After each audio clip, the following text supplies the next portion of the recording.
안녕하십니까. 저는 오늘 사회를 맡게 된 경기대학교 에듀테크 소프트랩 소장 이은정입니다. 1차 강의에서도 잠시 인사드렸습니다만 다시 한번 인사드립니다. 안녕하십니까. 오늘은 AI 소프트웨어가 에듀테크와 만나다 네 번째 시간입니다. 미리 사전 신청을 해주시고 이렇게 시간을 내어 참석해 주신 여러분 진심으로 반갑습니다. 오늘 강의 참여 대상은 교원, 학생, 그리고 학부모입니다. 그래서인지 AI와 에듀테크에 관심 있는 많은 분들이 신청해 주셨습니다. 오늘 강연은 AI 시대 인재 양성을 생각하다라는 주제를 가지고 경기대학교 AI 컴퓨터공학부 김민철 교수님께서 강연을 해주시겠습니다. 김민철 교수님께서는 1996년부터 현재까지 25년간 경기대학교에 재직 중이시고 인공지능이라는 한 분야를 평생 매진해 오신 국내의 손꼽히는 대표 연구자이십니다. 교수님께서는 계획, 학습 등 인공지능의 기반이 되는 분야뿐 아니라 로보틱스, 지능 에이전트, 데이터 마이닝 등 응용 분야까지 국내에서는 드물게 인공지능의 거의 모든 분야에서 왕성하게 연구와 활동을 하고 계십니다. 경기대학교에서 가장 열심히 연구와 후학 양성에 매진하고 계시는 제가 가장 존경하는 선배 교수님이십니다. 이 자리에는 AI 시대에 걸맞는 교육에 관해 고민하셨던 선생님들, 그리고 어떤 인재가 되는 것이 좋을까 방향을 모색하는 학생과 학부모님들이 많이 계실 것입니다. 인공지능에 관한 한 국내에서 가장 권위 있는 연구자시고 평생을 학교에서 후학을 양성해 오신 김인철 교수님께서 인공지능 시대를 살아갈 우리 청소년들의 인재 양성에 대해 귀한 말씀을 나누어 주실 것으로 기대됩니다. 강의 중에 궁금하신 사항이나 의견을 실시간 질문으로 채팅창에 남겨주시면 사전 질문 내용과 함께 토론 시간에 의견을 나누는 시간을 가지겠습니다. 토론 시간은 신곡초등학교 김준영 선생님께서 진행해 주실 예정입니다. 그럼 김인철 교수님, 좋은 강연 부탁드리겠습니다. 바로 이어 시작해 주시면 감사하겠습니다. 방금 이은정 소장님께서 저를 소개해 주셨는데 너무 이렇게 기대감이 높도록 소개해 주셔서 제 강의가 오히려 실망을 드리지 않을까 염려가 되기도 합니다. 아까 말씀드린 대로 저는 AI 인재 양성을 생각하다는 이 제목으로 오늘 발표하게 될 경기대학교 AI 컴퓨터공학부의 김인철 교수입니다.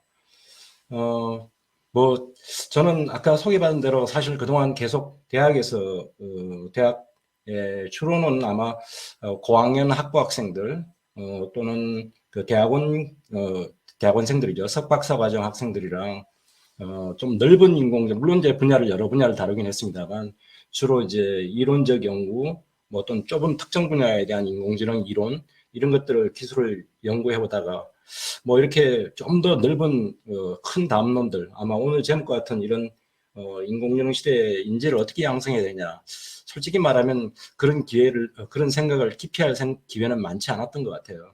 그래서 이런 이제 그 주제를 제가 받고 나서는 많은 고민이 생겼고, 오늘도 사실 제가 드리는 말씀이 얼마나 이쪽으로 어떤 좋은 생각을 드릴 수 있을지는 잘 모르겠습니다. 최선을 다해서 제가 말씀을 드려보겠지만은 좀 그런 걸 양해해 주셨으면 좋겠고요.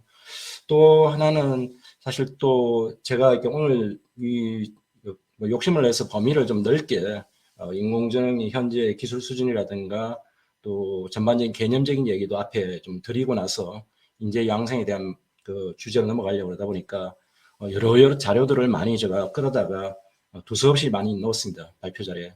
또 그러는 와중에 보면은 비록 하나하나 출처들이 명시적으로 제 발표 자료에 밝히는 것이 맞는 것 같은데 충분히 그런 시간적 여유가 없어서 그러지 못했던 것도 많은 여러분들이 좀 이해해 주시기 바라고, 또 오늘 들으시는 분 중에서는 교육 현장에서 열심히 교육하시는 우리 교사 선생님들이 많은 걸로 알고 있습니다. 제 자료 중에는 또 교육 현장에 대한 어떤 통계 자료가 좀 포함되어 있기도 한데 저도 어디서 그 내용을 가져오다 보니까 현재 현실과 조금 틀릴 수도 있겠죠. 그래서 혹시 그런 부분들이 미흡하더라도 선생님들이 잘 이해해 주시고 들어주시면 고맙겠습니다. 그러면 제 강의를 시작할 텐데 오늘 제가 다룰 어떤 그 주제들, 내용들은 이와 같은 순서로 진행할 생각입니다. 먼저 저희가 현재는 과연 인공지능이 어떤 기술 수준에 와 있는가 하는 것을 뭐 이미도 많이들 알고 계시겠지만은 좀 한번 쭉 훑어보는 그런 시간을 갖고요. 또 그러면은 이와 같은 인공지능이 과연 어떤 개념을 갖고 있고 또 역사는 어떻게 되어 왔는지를 짧지만은 한번 그 말씀을 드려볼 생각이고요. 그래서 결과적으로 현재 인공지능 기술이 그러면 다 잘 되고 있는 것이냐? 그렇지 않고 이러이러한 문제점도 갖고 있다는 말씀을 한번 드리겠습니다. 그래서 이러한 현재 전반적인 인공지능을 한번 이렇게 조명해 본 다음에 그렇다면은 우리가 이 현재 시대에 이 인공지능을 잘 캐치해 나갈 그런 인재 양성에 대한 현재 산업적 요구는 어떻고 또 그 산업적 요구를 충족시키기 위해서는 현재 과연 우리 교육 현장이나 이런 데서 어떤 교육이 현재 이루어지고 있으며 또 거기에도 어떤 문제점이 없는지 이런 것도 한번 살펴보고 결론이라고 말하기는 좀 뭐하지만 인공지능 인재 양성을 위해서 이러이런 방향으로 좀 갔으면 좋겠다라는 얘기들로 제 발표를 정리하려고 합니다. 먼저 그 저희가 살펴볼 인공지능 현대 기술에 대해서는 아마 어떤 분이든지 간에 대한민국의 남녀노소를 불문하고 2016년도에 있었던 그 알파고하고 이세돌 구단과의 바둑 시합을 다들 기억하고 알고 계실 겁니다. 뭐 바둑이라면은 적어도 우리 인간들에 대한 어떤 자존심이 걸린 영역이죠.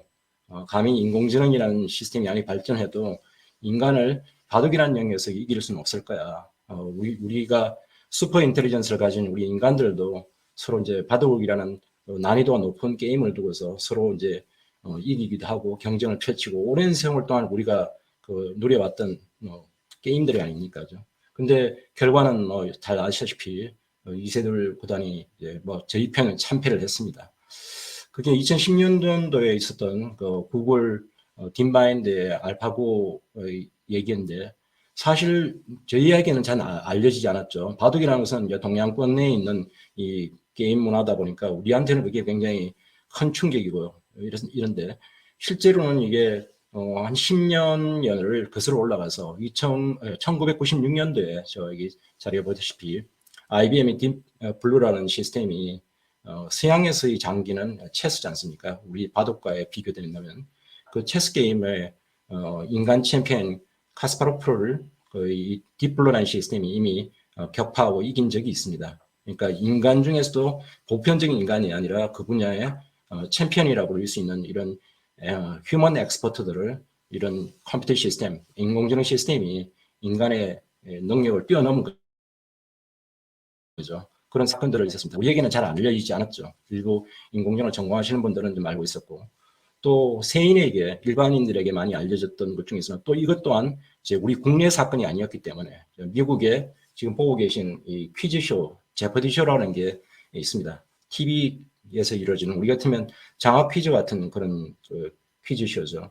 이 퀴즈쇼에 이 IBM 시스템 왓슨이라는 슈퍼컴퓨터이면서도 동시에 이와 같은 그 질문에 답할 줄 아는 자연의 질문하고 답하고 퀴즈를 이끌어갈 수 있는 이런 시스템이 또 역시 인간 전문가들과 경쟁해서 지금 가운데 사진에 보이는 것이 이제 IBM 왓슨 시스템을 대변하는 그 컴퓨터입니다.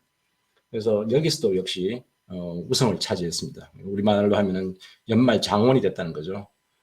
이것은 또 여러 가지 의미가 우리가 인간과 경쟁해서 이긴다는 것이 그 AI 시스템이 어떤 능력을 더 가졌느냐는 것이 이제 또 그쪽을 더 바라봐야 되는데 뭐 모든 걸 다 잘하느냐 그런 것은 아니지만 우리가 체스 게임이나 바둑 같은 경우는 아주 제한된 보드 게임입니다.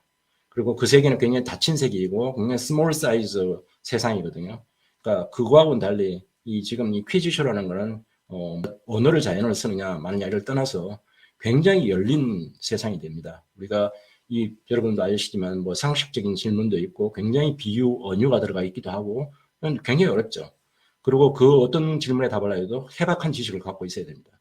또 그것만 가능한 게 아니라 비록 문제에 대한 답을 안다 손치더라도 그걸 뭡니까 퀴즈쇼라는 특성상 언제 내가 치고 들어가서 보지를 눌러야 될지, 상대방이 무슨 말을 하면 그때는 내가 나설 건지 안 나설 건지 등 전략적인 판단까지 이 안에 포함되어 있는 굉장히 고도의 어떤 지능 활동이 필요한 겁니다. 그래서 이 제퍼디 쇼에서 IBM 왓슨이 이겼다는 것은 뭐 어떤 의미에서 우리 인공지능을 하는 사람 입장에서는 보드 게임인 바둑이라든가 체스에서 이긴 것 이상으로 굉장히 놀라운 그 성과였다고 저는 생각이 됩니다. 이 IBM 왓슨 시스템이 IBM 왓슨 시스템을 모르고 제퍼디 쇼에서 이기고 뭐 이런 걸 몰라도 바로 사실상 이 시스템으로 인해서 그 우리 학계라든가 산업계가 빅데이터 시대라는 것이 이제 열리게 된 거죠. 아까 이 퀴즈쇼에서 답을 하기 위해서는 상당히 많은, 그걸 뭐 얼마만큼 많아야 되냐는 걸 말할 수 없지만 어마어마하게 많은 그런 지식 베이스를 갖추고 있어야 되고, 또 지식 형태가 안 되더라도 날 것 형태이지만은 많은 양의 데이터를 실시간으로 접속하고 그걸 가공 처리해서 답을 할 수 있어야 되기 때문에 소위 이제 빅데이터라는 것이 이제 많이 퍼지게 되는 그런 계기가 됐습니다. 이런 정도의 어떤 성과가 있는 게 아니라 또 누구나 다 잘 알고 있지 않습니까? 자율주행 자동차, 그것이 이제 사업 형태로는 자율주행 택시 또는 화물차 뭐 여러 가지 가능하겠죠.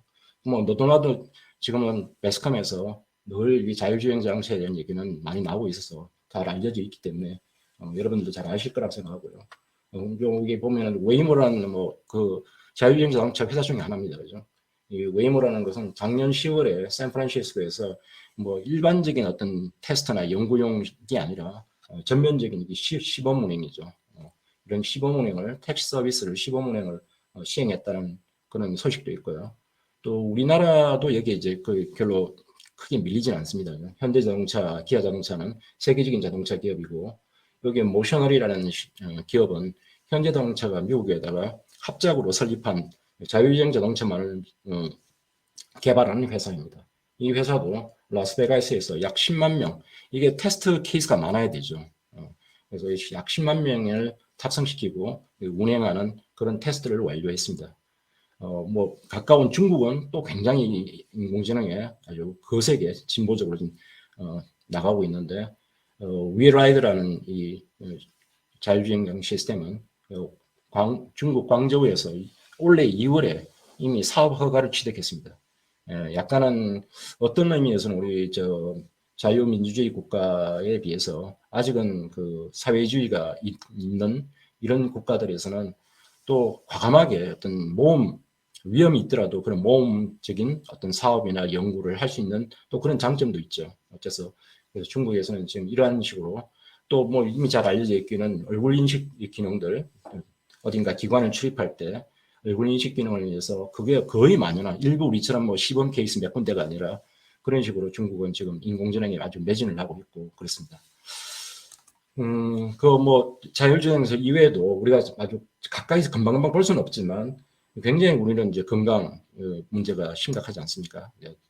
점점 이제 나이가 더 이렇게 고령화되기도 하고 뭐 이런 상황에서는 그 질병을 관리해주고 헬스케어 이런 것이 중요도가 조금 높아지고 있는데, 여기 보면 당뇨성 망막증이라고 해서 뭐 당뇨가 좀 오랫동안 지속되면은 나타나는 여러 가지 부작용 중에서 이 눈이죠.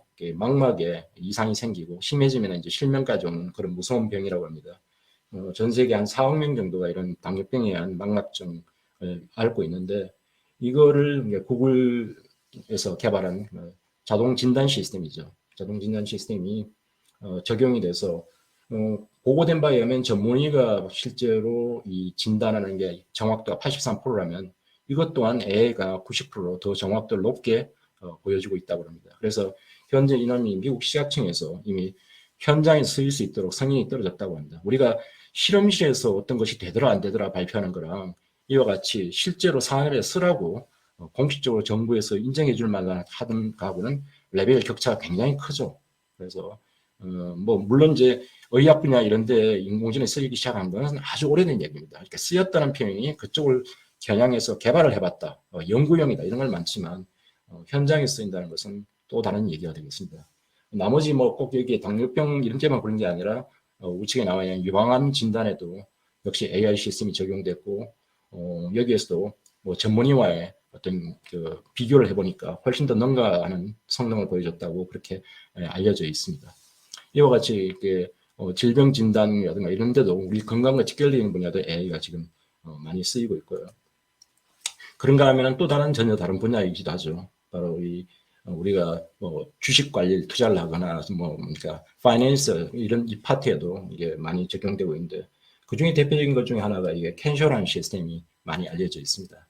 캔쇼는 이쪽에 우리가 로봇 어드바이저라고 AI 시스템이 어디에 투자를 하면 좋겠다, 주식 투자를 권유해 주거나 뭐 이런 게 주로 많이 쓰이는 시스템인데 스스로 이제 대부분 이런 주식 시장의 동향을 파악하려면 많은 자료들을 보통 그 애널리스트들이 읽어내죠. 그래서 이건 얘가 대신에 그러한 자료들을 자동으로 분석하고 그걸 통해서 시장 동향 분석하고 또 어떤 종목에 투자하면 좋겠는지를 어드바이스 해주는 이런 시스템이라고 생각하면 되겠습니다.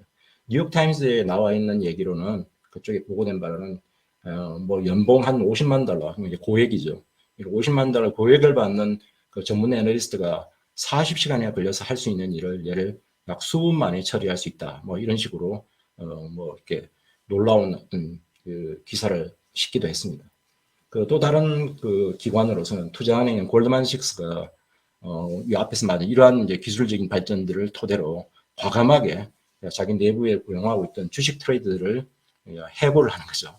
정리를 하고 대신에 그 자리를 소프트웨어 개발자들, 그러니까 AI 시스템 개발자도 포함되어 있고 소프트웨어 개발자들로 상당수 내부 구조 조정을 한 이런 사례도 발표가 되고 있습니다. 또 전혀 다른 어떤 영역을 제가 찾다 보니까 예술 분야에도 이제 많이 인공지능이 파고 들어와 있습니다. 좌측은 좀 우리가 또 흥미를 줄 만한 것이 글쎄요, 이게 초상화가 뭐 저는 좀 잘 모르겠습니다. 여러분 어떻게 생각하시는지 모르겠는데 이게 초상화가 얼굴이 담겨 있는 것 같긴 한데 어쨌든 이게 인공지능이 생성한 초상화 그림이고 실질적으로 이제 미술 경매장에서 약 5억 원에 팔렸다고 합니다. 2018년도에 그렇게 이런 AI가 생성한 미술이 판매까지 되는 시대가 됐고요. 우측은 또 매스컴에서 많이 나왔던 사례들인데 딥드림이라는 그 딥러닝 시스템이죠. 신경망 시스템인데 이 시스템 이름처럼 드림, 우리가 이렇게 몽환적인 거죠. 꿈속에서 볼 만한 어떤 그런 초현실적이고 몽환적인 어떤 이미지를 원래는 여기 보면 다 고어의 자화상이나 고어가 그린 풍경화가 있죠. 그거를 가지고 토대로 이와 같이 아주 몽환적인 거를 자동 생성해서 만들어내는 좀 흥미로운 위주의 이런 영상 생성기, 지금은 미술에 관련된 얘기지만 그런 것도 나와 있습니다. 실제로 여러분들이 사이트들이 다 있어서 들어가서 테스트해 볼 수도 있습니다. 여러분들이. 그런가 하면은 또 좀 유사한 걸로 우리가 영상을 자동 생성하는 것 중에서는 뭐 음악도 자동 생성할 수 있고 영상도 자동 생성할 수도 있고 그런데 동영상도 맞추고 만들고요.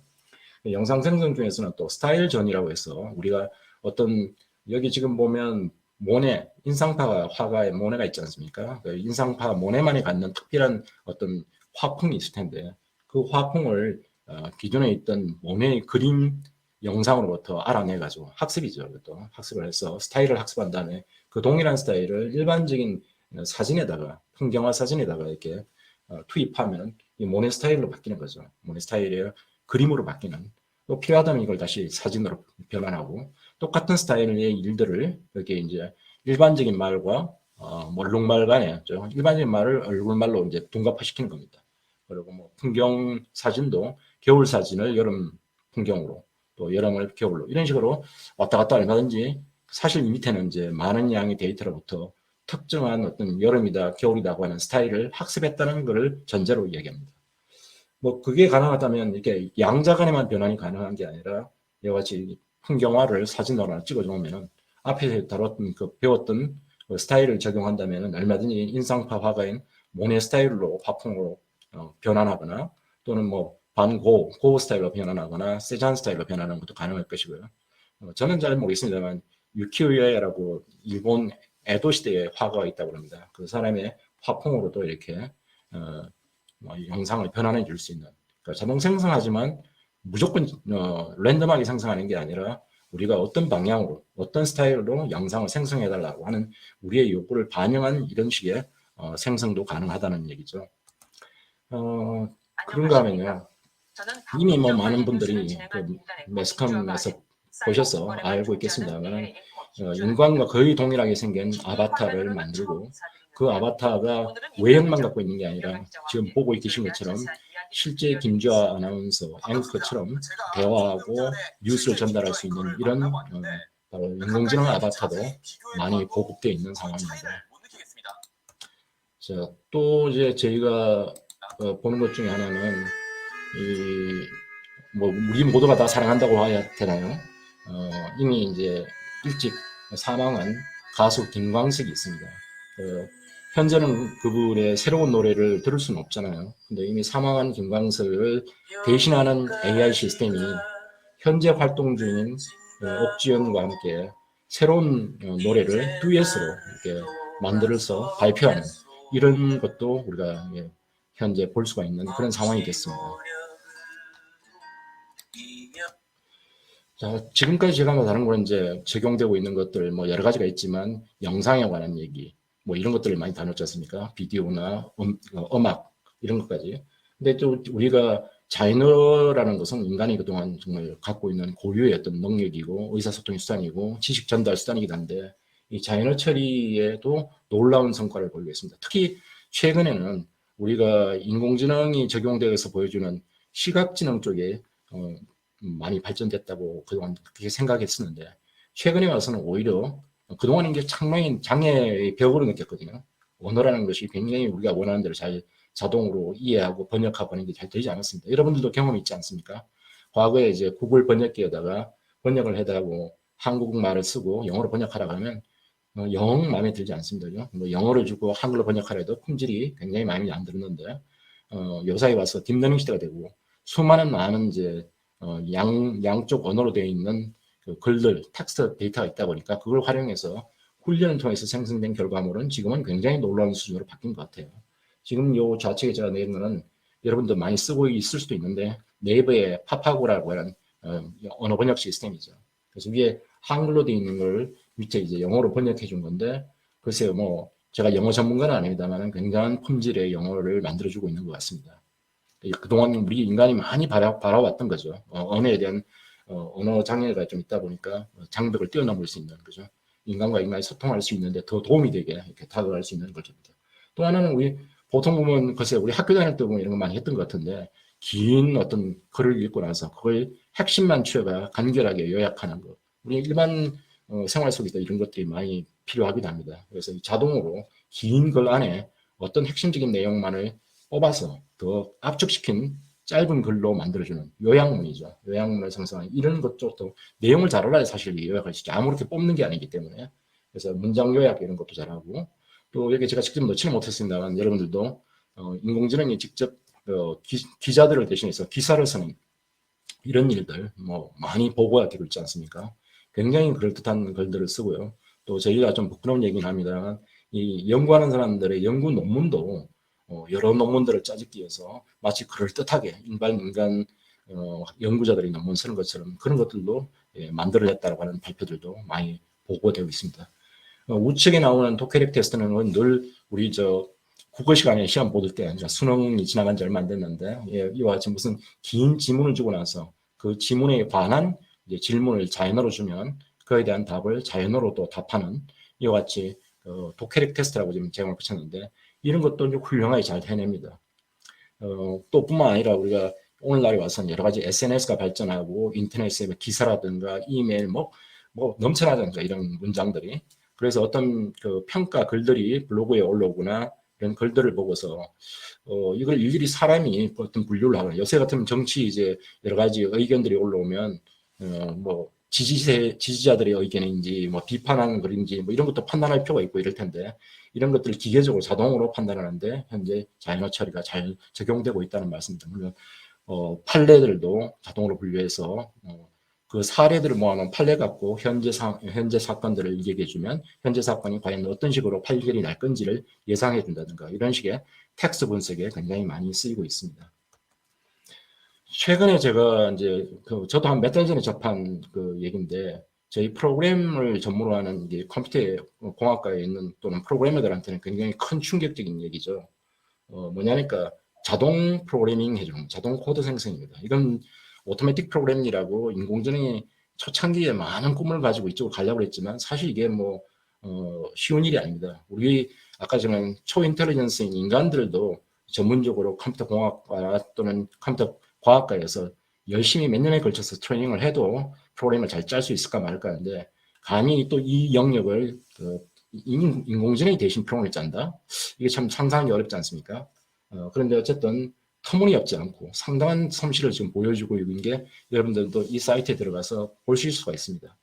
여기 지금 보면 우측에 위에 보통 우리가 설명문을 넣지 않습니까? 코드 짤 때 이 아래쪽에 어떤 코드가 나올 거라는 내용하는 설명문을 이와 같이 영어로 쭉 디스크립션을 해주면 그 밑에 있는 아래쪽에 이게 하이라이트 되어 있는 부분은 자동으로 코드를 쫙 채워주는 겁니다.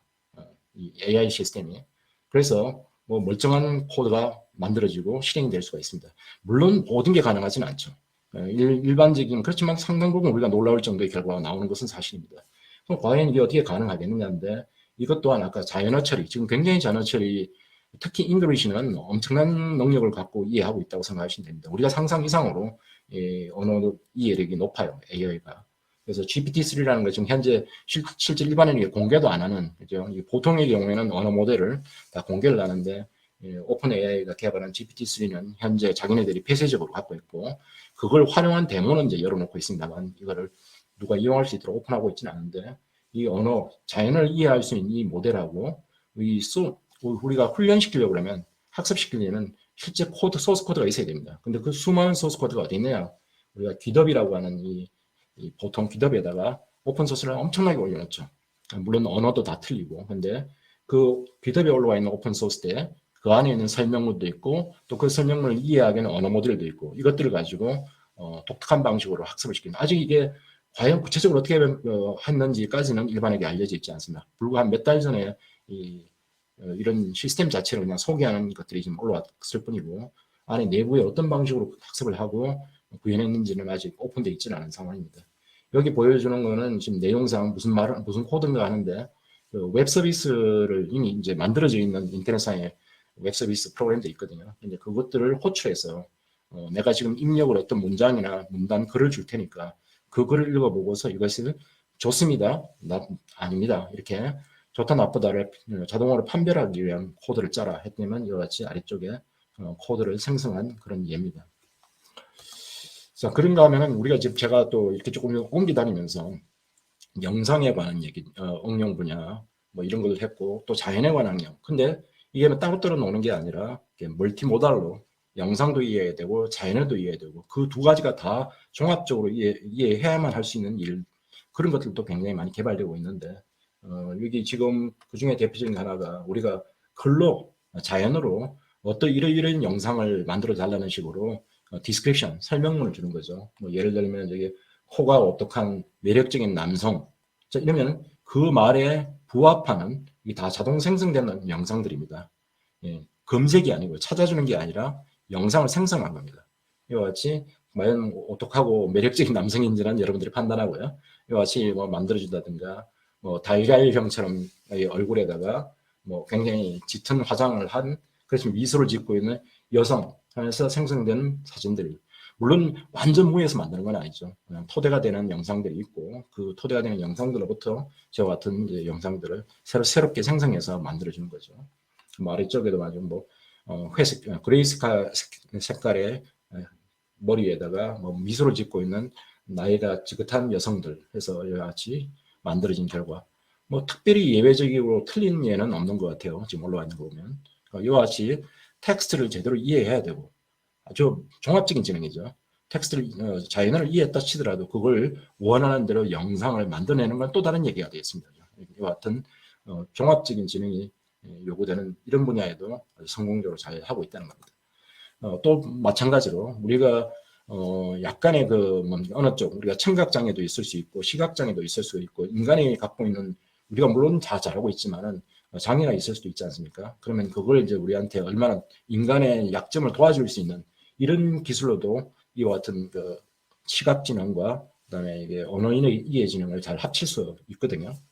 그 중에 대표적으로 이렇게 우리가 뭐 비디오나 사진을 보지 않습니까? 물론 그게 이미 기록되어 있는 자막들이 있을 수는 있습니다. 기록된 자막을 지금 말씀드리는 게 아니고 카메라에 또는 어떤 비디오에 실제로는 어떤 자막이 현재는 없더라도 그 벌어지고 있는 안에 있는 이미지나 비디오의 컨텐츠를 자동으로 분석해서 그 안에 무슨 일이 벌어지고 있느냐를 자연어로 만들어주는 거죠. 이게 설명문입니다.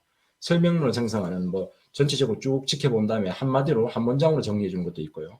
싱글 센텐스 캡셔닝도 있지만 어떤 사건의 변화가 있을 때마다 그걸 한 문장씩 계속 설명을 달아주는 거죠. 마치 중계방송 하듯이. 뭐 이런 것들은 아마 지금도 아마 국내에서 어느 회사가 지금 시도하고 있는 걸로 제가 들었는데 우리가 카메라를 시각장애인이 카메라를 갖고 다니면 그죠? 휴대폰도 가능하고요. 그러면은 본인의 눈을 대신해서 앞에서 벌어지고 있는 그 경관을 이해하고 그걸 말로 이제 불러줄 수 있지 않습니까? 그러면 훨씬 더 뭔가 도움을 많이 받을 수 있겠죠. 뭐길 안내에도 도움될 수 있고 또 본인이 실제로 눈으로는 즐길 수 없는 어떤 드라마나 영화의 얘기를 줄거리를 쭉 이렇게 설명해 줄 수도 있고 뭐 응용 분야는 굉장히 많을 거라고 생각됩니다.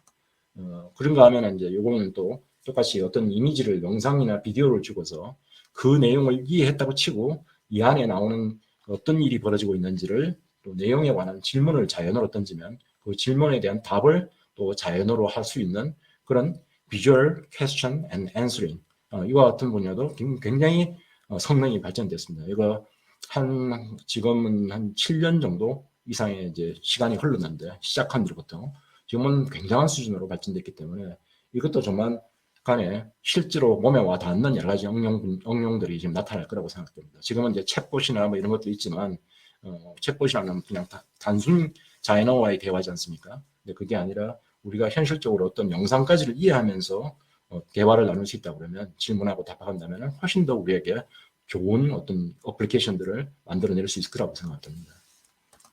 요거는 뭐 또 우리 많은 그 학생들도 관심이요, 또 우리 성인들도 관심 있지 않습니까? 컴퓨터 게임은 영원히 우리를 즐겁게 해주는데 아까 말씀드린 대로 보드 게임인 그 바둑이라든가 체스라든가 뭐 이런 것들도 이제 물론 AI가 잘하고 있지만 사실 굉장히 지금 보시는 이런 RPG, MMORPG라도 볼 수 있고 이런 것들은 난이도가 높죠.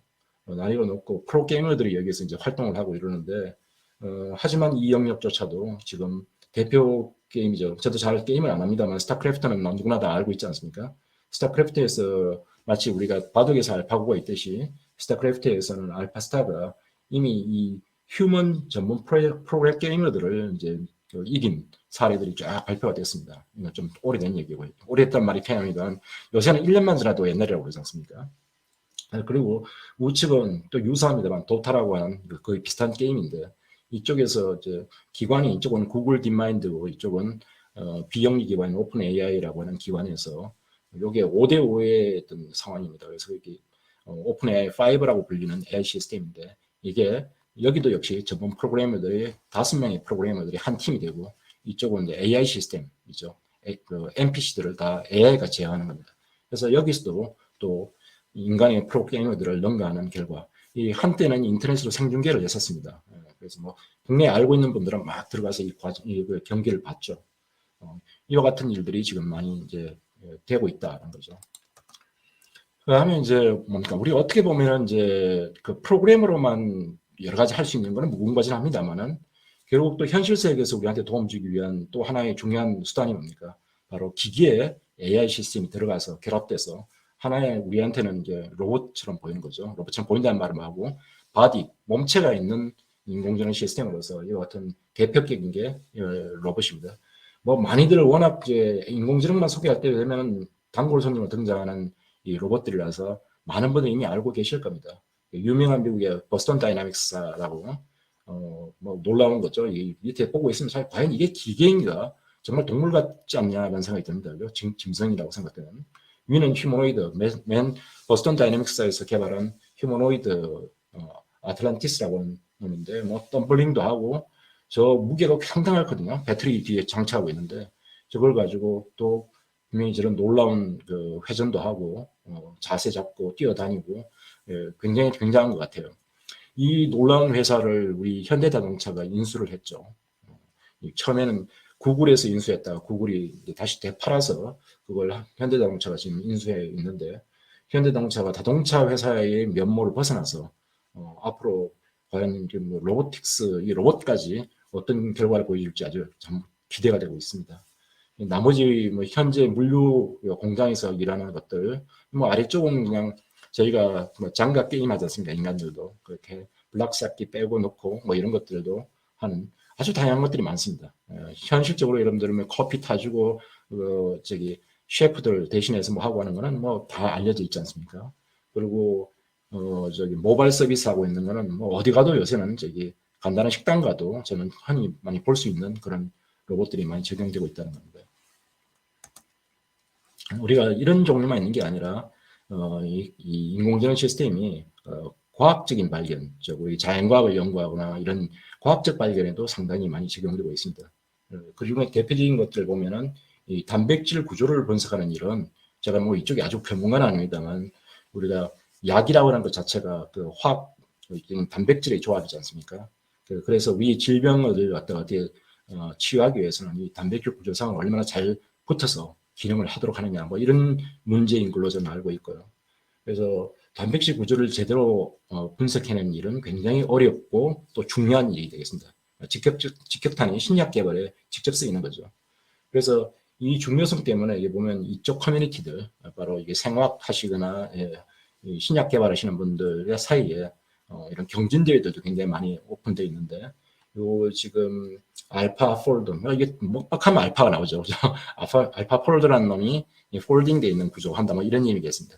이 놈이 이제 연속적으로 이 대회, 캐스프라는 대회에서 연속 2등을 했는데, 그놈의 성능이 지금 여기 우측에서 회전되고 있는 두 개의 단백질 구조에서 그 정답인 놈이 여기 말하지만 그 실제로 실험에서 인간이 알아내는 구조입니다.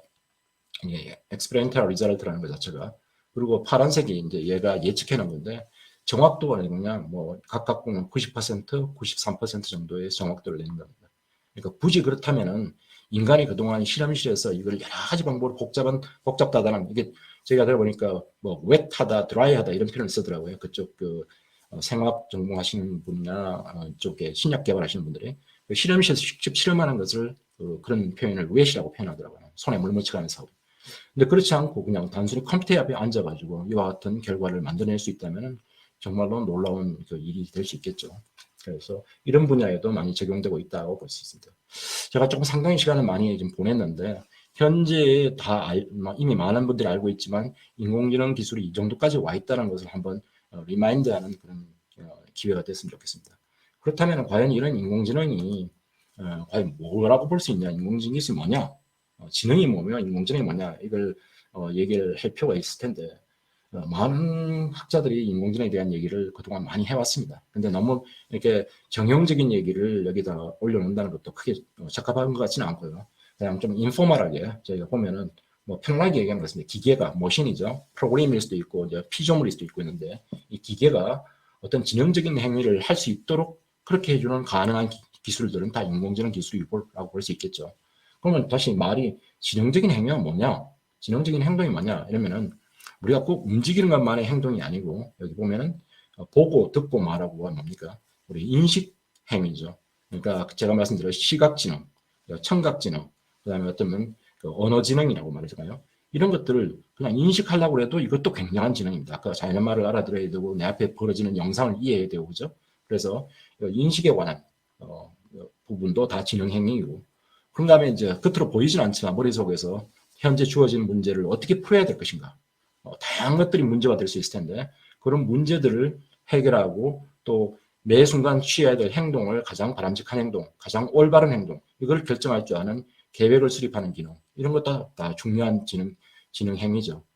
그리고 이제 또 다른 한편에서 보면 이미 가지고 있는 지식을 활용해서 주어진 문제에 대한 답에 도달할 때까지 머릿속으로 잘 추론해내는 거, 사고하고 추론하는 거 이거 다 지능적인 그러니까 겉으로 딱 보이지는 않지만 가장 밑바닥에 접해내는 중요한 지능적인 행위라고 볼 수 있습니다.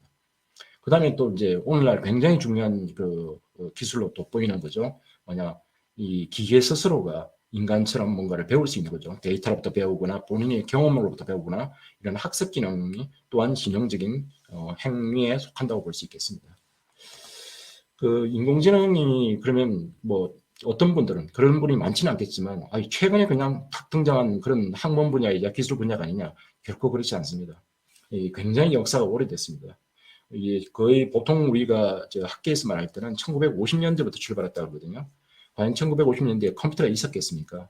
우리가 일반적으로 생각할 수 있는 그런 컴퓨터가 없을 때입니다. 그러니까 인간이 인간을 닮았고 인간처럼 생각할 수 있는 기계를 만들어 보자는 이 욕망은 마치 우리가 우리에게는 날개도 없지만 하늘을 날고 싶었던 인간의 욕망이 비행기를 만들었던 것과 마찬가지로 우리 안에 이미 내재되어 있었던 어떤 욕구죠. 그렇기 때문에 꼭 컴퓨터라는 수단이 생기지 않더라도 어찌 보면 인공지능을 위해서 만들어진 게 컴퓨터다. AI 하시는 분은 또 그렇게까지 생각합니다. 그러니까 컴퓨터의 한 파트 기술 분야로 인공지능이 있는 것은 현재 사실이긴 하지만 어찌 보면 인간에게는 컴퓨터마저도 인공지능을 만들기 위해서 존재하는 하드웨어 플랫폼으로 생각하는 거죠. 이렇게 생각할 수도 있는 거고 어쨌든 역사가 굉장히 오래됐습니다. 그래서 역사가 오래됐는데 초반에는 굉장히 발전이 더디죠. 그리고 약 1960년대부터 쭉 한 길게 봐도 한 80년대 중반까지 이 긴 시간 동안에는 속도도 느리지만 대개 무슨 일을 했냐니까 저 위에 나와 있습니다만 인간이 이미 알고 있는 지식을 기계에다가 넣어서 인간이 알고 있는 지식이라도 실세계의 문제를 푸는데 잘 쓰자. 그러니까 인간과 유사한 어떤 성능을 내기 위해서는 본인 스스로가 뭘 하는 방법도 있겠지만 요새에서는 학습을 한다. 뭐 이런 것도 시도하는 바가 아니지만 더 효과적으로 바로 현장에 서려고 그러면 이미 인간이 갖고 있는 아주 소중한 지식을 직접 우리가 표현한다면 좀 비유가 맞는지 모르겠습니다. 주입식으로 직접 지식을 넣어서 그 지식을 잘 활용해보자는 식으로 많은 시도가 있었고 일부는 성공을 했습니다. 제가 표현을 일부라고 말하는 것도 이게 맞는 말인지 모르겠습니다만 굉장히 많은 시스템들이 나왔고 사회에 알려졌었습니다.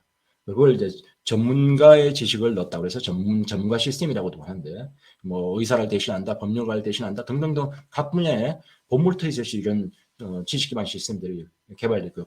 국내외적으로. 그런데 이게 참 불행하게도 이때가 여기 제가 밑에 뭐라고 써놨습니다. 무모한 기대.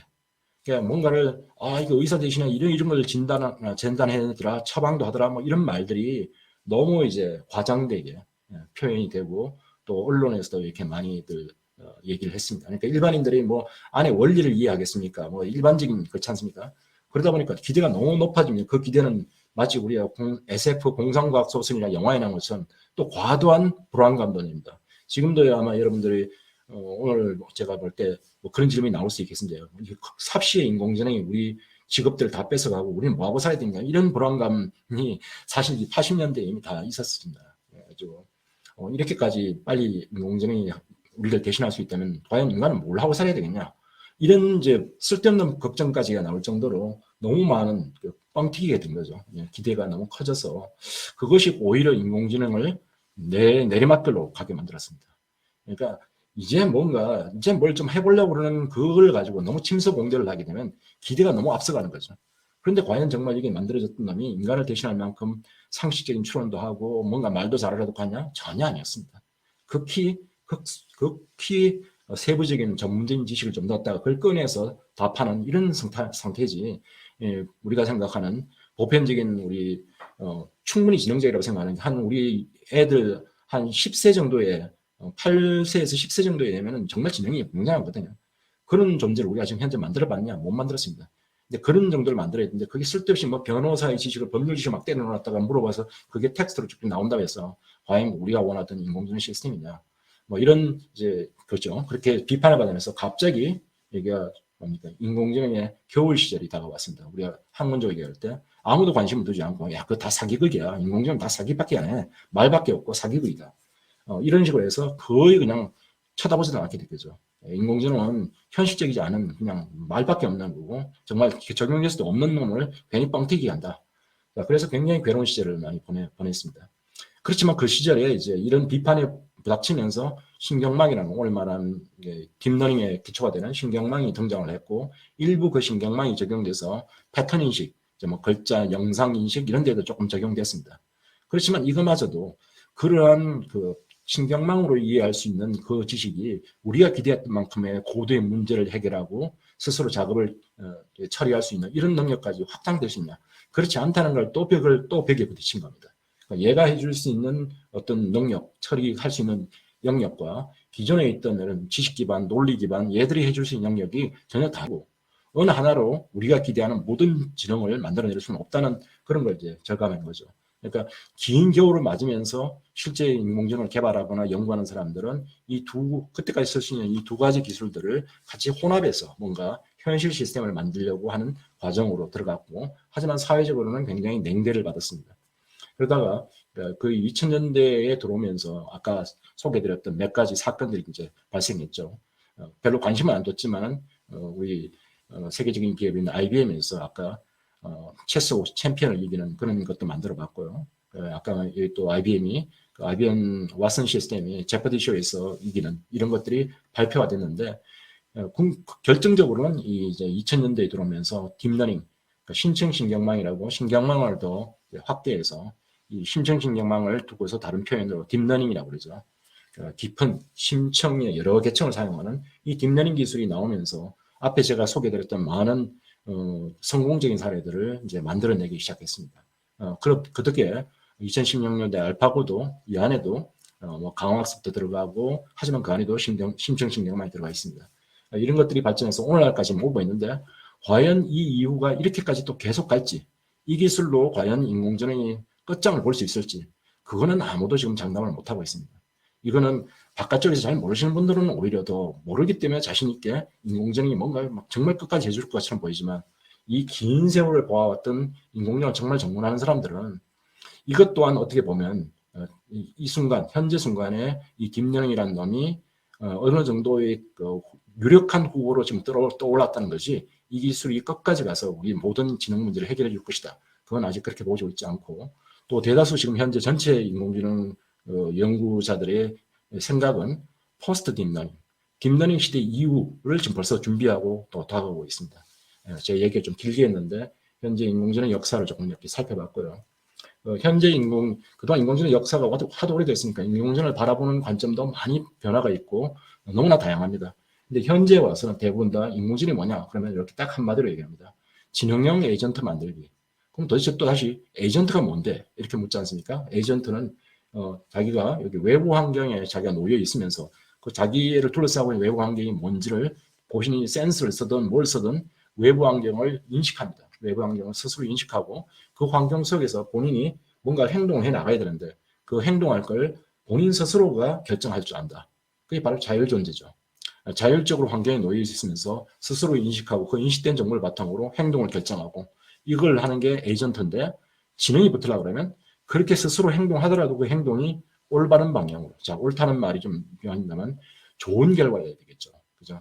우리가 지금 뭔가를 어디 가서 물건을 집어와야 되는데, 그럼 집으려고 하는 물체가 있는 방향으로 본인이 가는 게 정상이지, 그게 아니라 목표는 그건데도 엉뚱하게 되돌아서서 딴 일을 한다, 물러선다, 이건 아니지 않습니까? 그러니까 어떤 행위를 하든 자율적으로 결정하는 것이 첫 번째 조건, 자율 존재해야 되지만 거기다 지능이 붙게 되면은 그 이제 rationality, 합리성이라고 부르긴 하는데 주어진 임무와 태스크에 도움되는 방향으로 행동을 결정할 줄 아는 자율 존재, 그거를 우리가 지능형 에이전트라고 하고, 현대적인 관점에는 그러한 기계, 그러한 프로그램을 개발하려고 하는 것입니다.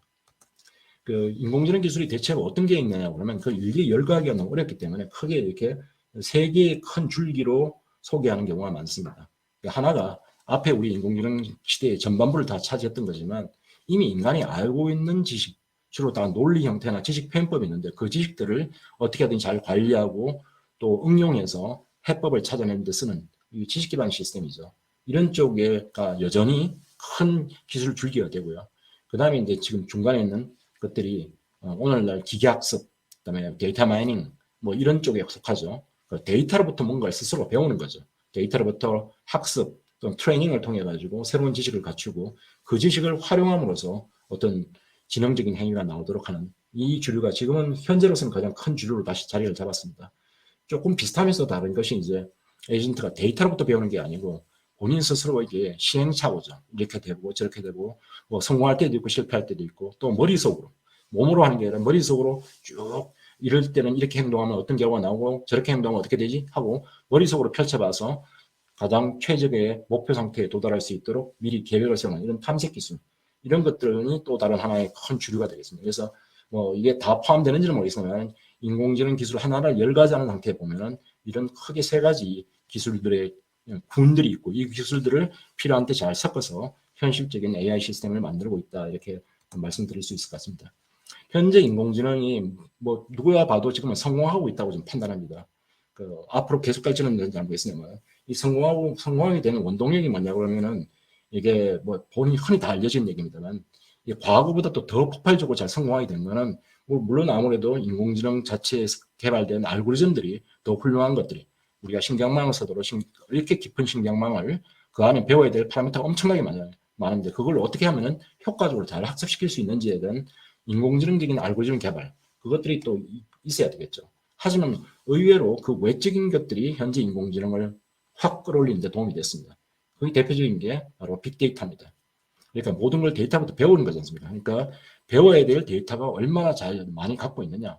근데 지금 뭐 데이터는 엄청나게 많죠. 인터넷이라는 가장 주된 매체가 될 거고 또 IoT, 센서 뭐 곳곳에서 우리가 데이터를 수집할 수 있고 또 그 데이터에 대한 라벨링 작업도 필요한데 요새는 꼭 라벨링 하지 않더라도 어떻게 하냐 셀프 슈퍼바이저 러닝 같은 방식으로 본인 스스로가 라벨을 붙여서 학습하는 이런 기술도 발전됐기 때문에 어쨌든 수많은 데이터가 있어야 배울 수 있습니다. 또 하나는 그 수많은 데이터를 가지고 학습에 쓰려고 해도 컴퓨팅 파워가 어마어마해야 되죠.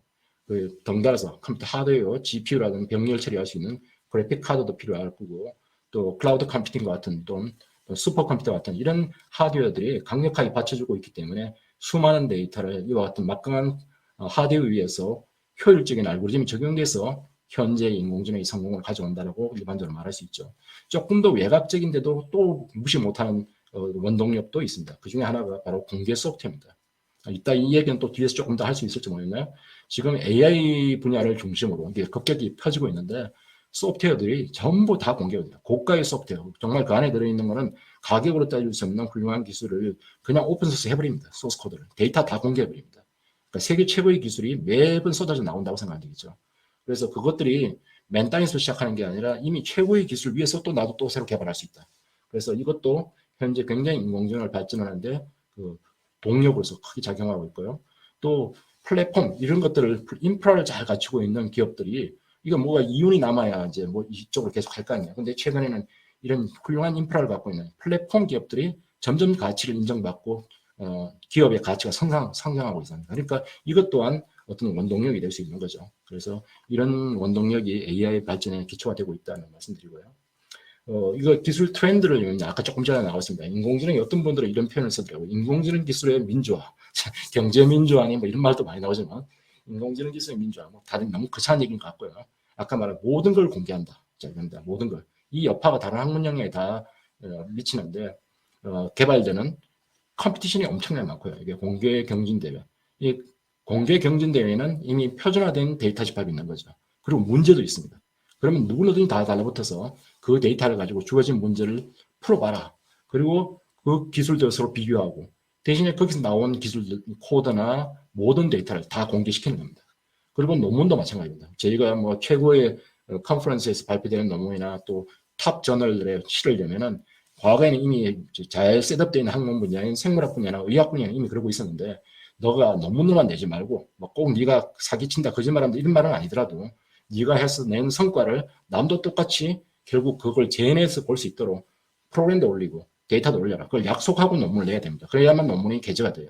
그런 경향을 지금 다 만들어내서 또 뭐 논문이 공개되죠. 그에 따라 그걸 뒷받침하고 있는 소프트웨어 데이터를 다 쓸 수 있으니까 그 학문을 쫓아가는 사람들도 용이하고 또 서로가 그 기술을 검증하고 그 이런 것들이 현재 굉장히 AI 분야에 만연해 있다. 또 하나는 뭔가 학습에 주로 많이 의존하고 있는데 학습하는 데는 굉장히 시간이 오래 걸립니다. 학습 시간이 오래 걸리기 때문에 이 학습된 결과물을 누구나 다 같이 쓸 수 있도록 만드는 게 맞지 독점하고 있으면 안 된다는 거죠. 그래서 뭐 영상 분야에도 그렇고 자연어 분야에 있고 제가 시간이 굉장히 많이 경과되고 있는 것 같습니다. 그러니까 자연어 분야나 영상 분야나 대규모 집합들이 있습니다. 한 수백만 개의 영상으로 학습시킨 그런 신경망 것들이 있는데 그거 하나가 바로 지식 집단이지 않습니까? 그거를 누구에게든지 다 쓸 수 있도록 갖다 쓸 수 있도록 이렇게 하고 그러면 그걸 가지고 원래 걔가 학습된 분야가 아니라 조금 차이가 나는 내 현업에서 만나는 도메인과 문제 해결에 그 이미 학습된 지식을 조금 파인 튜닝이라고 저희는 그런 말 쓰죠. 약간 다듬어서 쓰면은 훨씬 더 짧은 시간 내에 효과적으로 내 분야에 맞는 그런 모델을 만들 수가 있거든요. 그래서 그런 학습된 지식을 재사용하는 것도 인공지능의 최근에 큰 트렌드가 되고 있다는 겁니다. 제가 또 조금 더 속도를 내야 되겠네요. 제한된 시간을 좀 거의 하지만 인공지능 문제가 많습니다. 인공지능은 앞에서 이제 많은 양의 데이터를 토대로 하고 있고 그렇기 때문에 이 많은 양의 데이터와 또 엄청난 컴퓨팅 파워 이거는 갖출 수 있는 그런 기관이라든가 이런 것이 많지 않습니까? 거대 기업들 이런 것들을 가능하고 연구소들이 가능할지 몰라도 일반 어떤 작은 인공지능 기업을 해보겠다 그러면 부닥치는 이게 차별화될 수 있는 요소가 될 수도 있습니다. 그러니까 이제 국가라든가 이런 데서 같이 사용할 수 있는 어떤 공용의 국가 전체가 우리나라에서 지금 얼마 전에 인터넷 지금도 하고 있죠. 인터넷 데이터들을 만드는 작업들을 풀어서 디지털 뭐 어쩌고저쩌고 하는 사업들이지 않습니까? 그래서 풀어서 하고 있는 것도 있고 또 국가에서 주도적으로 같이 쓸 수 있는 대규모 슈퍼컴퓨터 시설이라든가 이런 클라우드 컴퓨팅을 갖춰놓고 필요한 기업들한테 쓰라고 하기도 하고 연구기관이 빌려주기도 합니다만 아무튼 현재는 거의 머신러닝, 대규모의 빅데이터 프로세싱에 의존하고 있기 때문에 그걸 소유하고 있거나 그걸 운영할 수 있는 기관과 그렇지 못한 게 차별성이 굉장히 더 격차가 벌어지고 그렇기 때문에 대학이 일반 거대 기업인 삼성전자, 네이버 또 외국인 구글, 페이스북을 쫓아갈 수가 없습니다. 대학이. 그런 면도 있다는 거죠. 자, 그 다음에 인공지능은 또 어떨까요? 주로 학습에 의존하는 거 보면 지금 여러분들 보고 있는 거 많이 또 보신 거죠. 자율주행 테슬라 자동차가 자율주행하다가 이미 도로에 누워있는 트럭 갖다 그냥 박아버리는 거죠. 그러면 왜 그랬을까? 뭐 여러 가지 있겠지만 트럭이 도로에 누워있는 트럭을 만날 경험을 얘가 가진 적이 있었겠습니까? 없었겠죠. 돌아다니면서 자율주행하면서 많은 데이터를 게더링하고 그 게더링된 데이터를 가지고 이제 학습을 하고 이럴 텐데 워낙 드문 케이스 아닙니까? 드문 케이스 없는 예외적인 상황을 얘가 그걸 스스로 알아서 뭔가를 대체할 수 있는 어떤 행동 정책 기대할 수가 없습니다. 그래서 학습에만 너무 의존하고 있을 때 나타나는 제한적인 부분이죠. 또 하나는 현재는 우리가 신경을 많이 써야 되는 문제들이 있는데 AI 시스템이 갖는 어떤 AI에 의존해서 판단하고 그에 우리가 의존하다 보면은 이런 어떻게 뭡니까 차별이 있을 수 있죠. 지금 이 좌측에는 가석방 판단에 사용하기 위해서 그 애가 다 결정하는 건 아니지만 도움을 받기 위해서 기존에 있던 범죄자들의 데이터를 가지고 어떤 리스크를 판단해 봤더니만 훨씬 더 흑인들이 없더라. 그럼 아닌 사람도 이렇게 있었을 거 아니에요. 그죠? 그러니까 우리가 통계적인 어떤 패턴에 따라서 개별 사안들을 판단하는 것은 상당히 위험할 수도 있는데 어쨌거나 이런 위험성, 차별성에 대한 위험도 있고 얼마 전에 이미 매스컴이 많이 탔잖아요. 채팅 보시죠. 이로 다른 채팅봇에 얘가 대화를 나누면서 그 모아진 그 대화를 러닝을 합니다. 학습을 합니다. 그러니까 이 재미로 들어갔던 많은 그 성인 남성들이든 뭐가든 자꾸 성적인 대화를 많이 시키니까 얘가 이러다가 그런 패턴으로 또 대화를 계속 나누게 되죠. 그러니까 이런 윤리성인적인 문제 이런 것들도 우리가 조심해야 되고 대부분 다 머신러닝에 의존하다 있다 보니까 이 머신러닝에는 약간의 의도적으로 악의적인 노이즈를 투입시켜버리면 그럼 엉뚱한 결론을 확 내게 됩니다. 그러니까 바이어스를 갖게 돼서 이렇게 노이즈 때는 그래서 뭐 멀쩡하게 잘 판단하다가도 노이즈를 주게 되면 이와 같이 엉뚱한 판단들을 내리는 이런 위험들이 있죠. 그래서 이런 것들 때문에 이제 AI와 보안 기술이 또 결합돼서 그죠. 현재 많은 연구를 좀 하고 있기도 합니다. 또 하나는 우리가 보통 머신러닝을 하다 보면은 그 A와 B가 많은 데이터 안에 같이 등장하더라. 그런 코어 오커런스라고 그러죠. 그런 코어 오커런스가 곧 그들 간에 강력한 어떤 관계가 있다고 믿고 있는 그런 식으로 학습을 해서 또 활용하는 거는 잘하는데 그게 이제 연관관계 학습이죠. 하지만 과연 A가 B에 대해서 어떤 원인을 역할을 하고 B가 그에 대한 결과 역할을 하는 건지 아니면 그 반대인지 이런 그런 것까지 파고드는 인과관계는 판단하지 잘 못합니다. 일반적으로. 그래서 이런 식으로 인과관계가 잘 판단이 안 된다 그러면 인간이 갖고 있는 많은 상식 추론들이 사실 좀 어려워지게 되죠. 그래서 이런 약점들을 보완하기 위해서 어떻게 하면은 이미 인간이 알고 있는 상식적이라든가 인과관계를 따질 수 있는 이런 지식들을 같이 보조적으로 넣을 수 있는 이런 기술들도 지금 많이 개발되고 있다고 보면 되겠습니다. 또 하나는 AI가 이렇게 많이들 세간에 들고 있지만은 사실은 아직까지는 우리가 안정적인 공학적 도구로 사용되기에는 조금 무리가 있는 것 같아요. 좀 아직은 이르다 이런 생각이 많이 듭니다.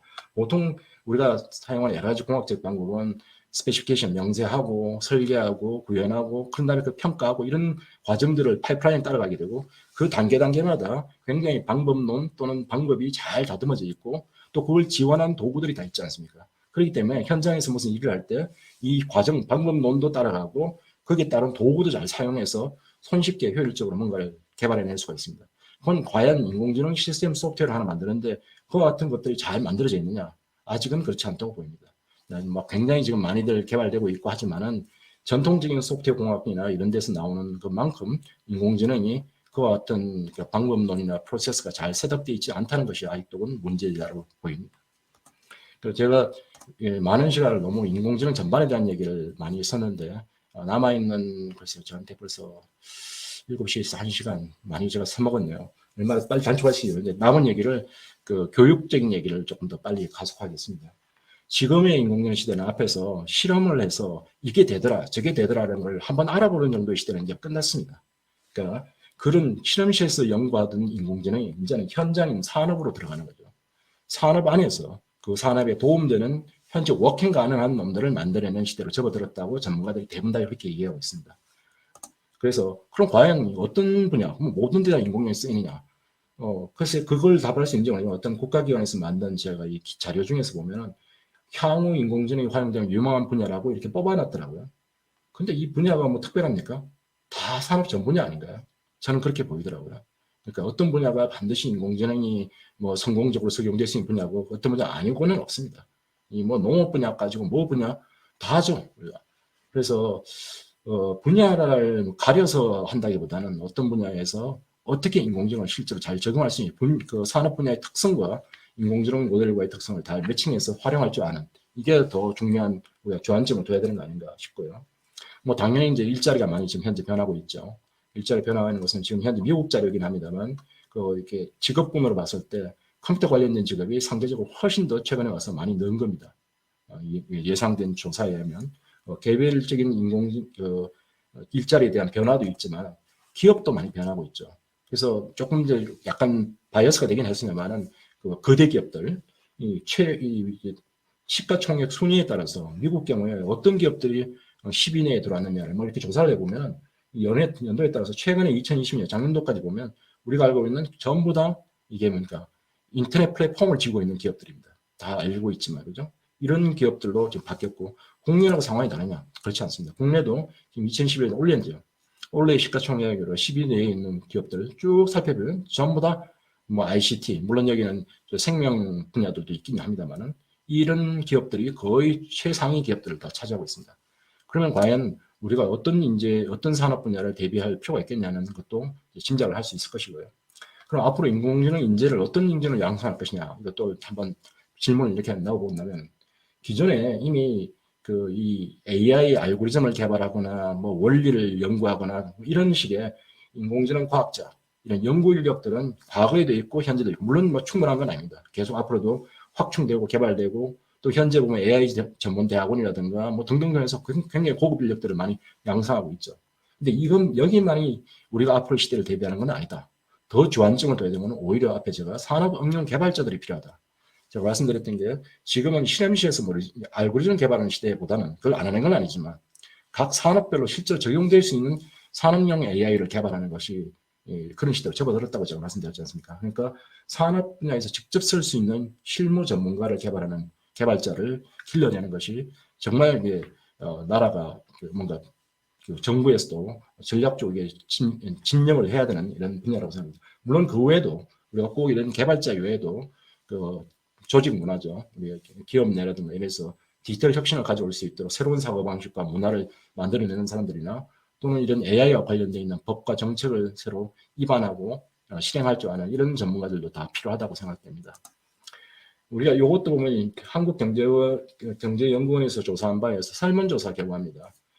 왜 각 기관에서 뭐 기업체들을 주시면 AI 인재를 확보하는 게 어렵냐라고 이렇게 했더니만 그거 어려운 이유 자체가 뭐 근무 환경이 경직되어 있거나 또는 뭐 정부 지원이 부족하거나 뭐 가르치는 전문 교수가 부족하고 이게 아니고 제1의 경우가 바로 실제 실무에다 바로 투입해 쓸 수 있는 AI 기술 인력이 찾아봐도 별로 없더라는 겁니다. 그 과연 그러면 실무형 AI 인재가 뭐냐?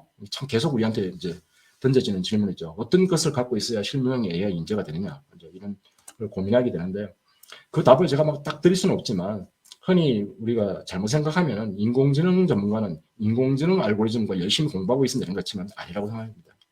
그래서 무엇보다도 이 인공지능이라는 머신러닝 위주로 이렇게 하려면은 그 밑에 깔고 있는 그 ICT 기술, 또 다른 말하면 디지털 기반 기술들을 알고 있어야 그 위에서 이 AI가 돌아갈 수 있는 거지. 그거 없이 무슨 AI 알고리즘만 앉아가지고 만지고 앉았고 수행시킨다고 해서 될 수는 않습니다. 굉장히 오히려 더 탄탄하게 일반적인 컴퓨터, 또 인포메이션에 관한, 또 플랫폼에 관한 이런 지식을 더 갖추고 나서야 AI 또는 병행해서 이렇게 돼야 되고요. 여기는 기술하지 않았지만 결국 목표하는 것이 산업용 인공지능 전문 개발자를 길러야 한다면 해당되는 산업 분야에 대한 어떤 경험과 이런 것들을 좀 더 알 수 있도록 해줘야겠죠. 어떤 교육 내용 속에 그 산업 분야의 특성들을 더 파악할 수 있도록 하는 그런 경험도 반드시 제공돼야 되지. 이렇게 AI 기술 또는 더 나아가서 컴퓨터 기술만 배우고 있다고 해서 그런 산업 전문가가 되지는 않습니까? 현재 그럼에도 불구하고 아까 제가 말씀드린 빠르게 변화하는 이런 변화 속에서 잘 준비된 실무형 인공지능 인재가 필요하다는 것은 다 알겠는데 현실은 그렇지 못하다. 현실에 보면 제가 이거는 미국의 사례죠. 미국의 사례가 아니라 미국에서는 그 12세 이하의 그 학생들에게 어떻게 하면 인공지능을 가르치고 무슨 내용을 가르쳐야 되냐를 심도 있게 토의하고 많은 이제 결과들이 있습니다. 그것들이 이제 어떤 가이드라인으로 발표되고 있는 것도 있고 그 내용을 이제 한글로 번역한 일부 골자가 저기 써놓은 겁니다. 그럼 과연 한국 실정은 어떠냐? 그렇죠, 없죠. 한국은 아직 이런 우리가 아까 제가 말씀드린 대학에도 거의 좀 무슨 말하냐면 명문대 빼고 과거에 얼마 전에 보면 인공지능이라는 과목 자체가 거의 폐강이 될 정도였습니다. 아까 인공지능 겨울을 지나고 올 때 얘기죠. 근데 최근에 와서는 갑자기 정반대로 돌아섰죠. 모든 대학의 대부분의 학과들이 인공지능 학과를 설립하고 학부에서부터 그리고 대학원도 만들고 이렇게 돌아가는데 그런 와중에 과연 우리가 초, 중고 학생들을 위해서 인공지능을 어떻게 해야 되느냐를 거기에 좀 더 몰두해서 뭔가 초안을 만들고 이럴 겨를이 아직은 아니지 않느냐. 그렇게 저는 아직 알고 있습니다.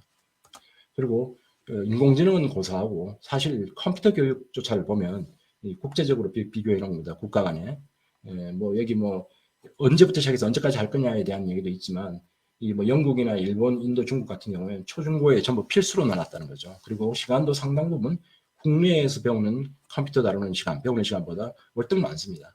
미국은 주마다 다 이제 자율적으로 결정하니까 상황이 좀 틀리긴 하지만 어쨌든 이 배우는 시간은 우리가 컴퓨터에 대한 교양을 배우는 시간과는 엄청 차이가 나죠.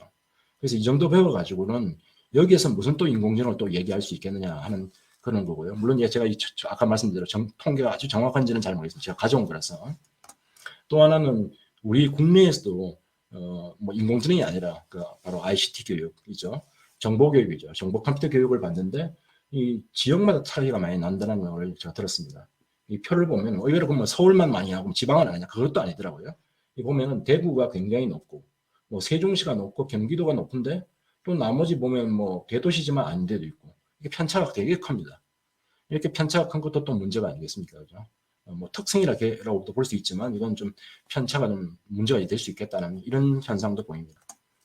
그래서 이제 제 얘기를 이제 마무리를 해야 되겠는데 마무리하기는 합니다만은 뚜렷하게 아까 말씀드린 저만 먹고 그런 것도 아니지만 국내 그동안 인공지능을 해왔던 분들도 사실 겨를이 없다는 표현이 제가 변명일지 모르겠습니다만 대학과 그리고 또 대학원 이런 연구 인력들을 어떻게 교육할 것인가에는 좀 고민을 했지만요.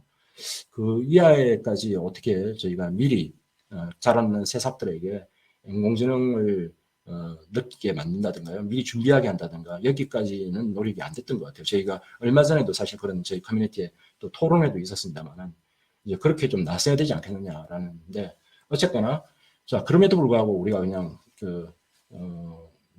고등학교, 중학교 또는 또 일반인도 될 수 있죠. 그러니까 아직 대학 교육 과정이 있지 않은 밖에 일반인들에게도 인공지능을 접할 수 있는 것. 접한다는 것은 여러 가지로 듣고 배우는 것도 있지만 내 손으로 뭔가를 해보면 됩니다. 어쨌든 해볼 수도 있는 건데 그게 다양한 편리한 개발 도구들이 있다는 거죠. 다 알고 있는 얘기들입니다. 이 앱을 이용해서 여기 MIT 앱 인벤트라는 거, 과거에 무료인데 지금도 무료일 겁니다. 이 인벤트는 코드를 쓸 필요가 없습니다. 이게 코드 필요 없이 직접 마치 그림처럼 갖다 놓고 블록으로 연결해서 코드를 논리를 기술이지만 밑바닥에는 자동으로 뭐 안드로이드용 코드가 생성되는 겁니다. 그래서 여기 보면 이 번역기를 기능을 쓴 거죠. 이미 개발된 팝하고 번역기를 끌어다가 한국말을 영어로 통역해주거나 뭐 일본어로 통역해주거나 이런 것들을 얼마든지 만들 수 있죠. 현재 요거는 어떤 교사분이 앱 개발 센터에서 해주는 그 내용을 제가 갖고 온 겁니다. 자, 그런가 하면 이렇게 막 직접 모두 누구든지 관심 있으면 일단 해보라는 거. 할 수 있는 얼마든지 툴들이 있다. 또 하나는 이게 전문가 개발자들도 있지만 자라나는 우리 세대들은 뭐 어떻게 보면 제 표현이 좀 정치적이면 아마추어들이지 않습니까? 아마추어들이지만 이 아마추어 개발자들한테 그들 간에 뭔가 의견을 나누고 경험을 나눌 수 있는 활발한 모임들을 활성화시켜주는 게 무엇보다 굉장히 중요하다라는 거죠. 또 그리고 또 한편 그와 같은 모임을 만들면서 뭐라도 본인들이 발표하는 거를 옆에서 격려해 주는 거죠.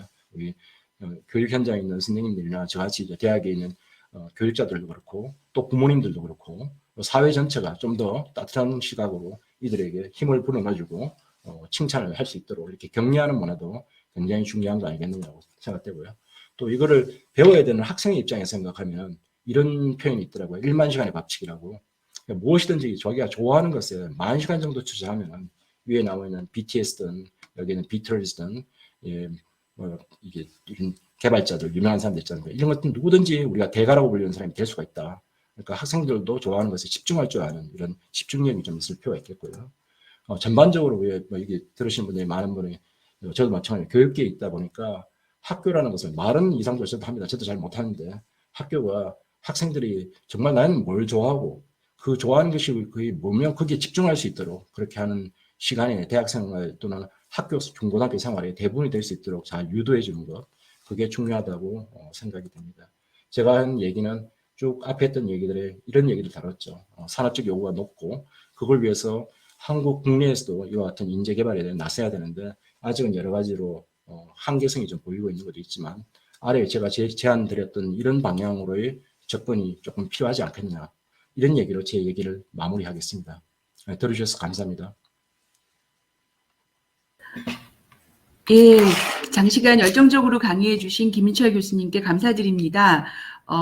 오늘 강의는 인공지능의 최첨단 트렌드와 함께 또 인공지능의 교육에 대한 고민까지 폭넓은 주제를 다루어 주셨습니다. 그럼 이제 이어서 강의 후 토론 시간 순서로 이어가도록 하겠습니다. 오늘 주제에 대해서 사전 질문과 그리고 실시간 의견 질문을 바탕으로 교수님과 질의응답 및 토론을 이어가도록 하겠습니다. 토론 시간은 신곡초등학교 신준영 선생님께서 진행해 주시겠습니다. 신준영 선생님, 진행 부탁드리겠습니다. 네, 안녕하십니까. 제 목소리 잘 들리시나요? 네. 네, 잘 들립니다. 네, 교수님께서 사회자분께서 말씀해 주셨듯이 인공지능 현황부터 현재 기술 트렌드 그리고 개념과 역사 그리고 학생들의 교육적 관점까지 인공지능에 관련돼서 전반적인 것을 네, 잘 말씀해 주셔서 정말 잘 들었습니다. 네, 저는 이제 사전 질문과 실시간 질문을 바탕으로 네, 교수님께 질문을 두세 가지 정도 네, 드리도록 하겠습니다. 네, 사전 질문 중에 가장 많았던 질문을 먼저 드리면요. AI 시대를 이제 저희가 살아가고 있잖아요. 그 시대를 살아가는데 우리 학생들한테 어떤 역량이 좀 갖춰져야 할까, 네, 필요할까, 이 질문이 굉장히 많았습니다. 네, 이 질문에 대해서 교수님의 생각을 말씀해 주시면 네, 좋을 것 같습니다. 네, 제가 오늘 발표에 모두에도 말씀드렸지만 사실 참 다 어려운 문제 같습니다. 그러니까 그 AI 시대를 살아가는 시대가 물론 다르긴 하죠. 그러니까 과거는 너무나 다른 뭐 그걸 여러 가지 표현으로 디지털 혁신 시대라고 부르기도 하는데 이 시대가 어떤 특성을 갖고 있는지 뭐 저도 제가 시간을 오버하면서까지 많은 걸 담아내려고 했는데 어떤 특성을 갖고 어디로 흘러가고 있는지를 우리 학생들도 여러 매체를 통해서 모니터링을 하고 거기에 대해서 지금 각자 처한 상황에서 뭘 어떻게 뭐 그것이 그냥 당장 무슨 인공지능 프로그래밍을 위한 뭐 코드를 배운다 이렇게까지는 저는 아니라고 생각하고요. 네. 각각의 어떤 기술들이 있고 어떻게 응용될 수 있을 것인지 이런 것들을 잘 파악하는 것만 해도 굉장히 큰 도움이 된다고 생각해요. 중고등학교 시절에 바로 뭐 인공지능 프로그래밍 개발 이런까지는 저는 그렇게 생각하지는 않습니다. 그냥 AI 시스템이 갖는 그렇게 주로 뭐 이런 제가 오늘 강의 같은 것도 많지만 그 유튜브에 많은 그 또 좋은 그 자료들이 많지 않습니까? 보고서 어떤 가능성, 역량, 그 앞으로 다가올 변화 이런 것들을 잘 파악하고 있는 것만 해도 굉장히 중요한 것이 아니겠느냐 싶습니다. 네, 좋은 말씀 감사합니다. 그 학생들 입장에서 이제 어떤 AI 시대 가능성이나 어떤 다가올 변화 등을 이제 감지하고 있는 정도로도 충분한 대비가 될 것 같다라는 말씀이신 것 같습니다. 네, 들었고요. 이어서 좀 이제 교육 주체별로 보게 되면 저희가 교육 주체가 이제 학생, 이제 학부모, 이제 교사 이렇게 있을 수가 있는데요. 방금 드렸던 질문은 이제 교육 주체 중에 학생의 질문이었던 것 같고, 학부모님들도 굉장히 질문을 많이 해주셨어요. 네, 교사의 질문이셨는데, 이제 아이들 키우는 이제 학부모님도 많으시겠죠? 선생님들 중에서도. 네, 그런 분들께서 질문을 많이 주셨는데, AI 시대에 이제 아이를 키우는 학부모 입장에서는 뭔가 이제 교육적으로 보게 되면, 예를 들면 뭐, 몇 년 전에 이제 소프트웨어 뜬다고 했을 때니까 이제 소프트웨어 막 준비해야 되는 거 아니냐, 이제 막 사교육도 생기고, 네, 요새 또 AI 하다 보니까 또 인공지능이 어떻게 뭐 학원을 보내야 되는지 아니면 어떻게 준비를 해야 되는지 또 이제 또 고민이 좀 많으신 것 같아요. 네, 그래서 학부모님들께서 어떻게 좀 아이들과 함께 소통하면서 준비를 하시면 좋을지에 대한 질문도 네, 많았습니다. 이 부분에 대해서도 교수님의 견해를 좀 네, 알려주시면 감사하겠습니다.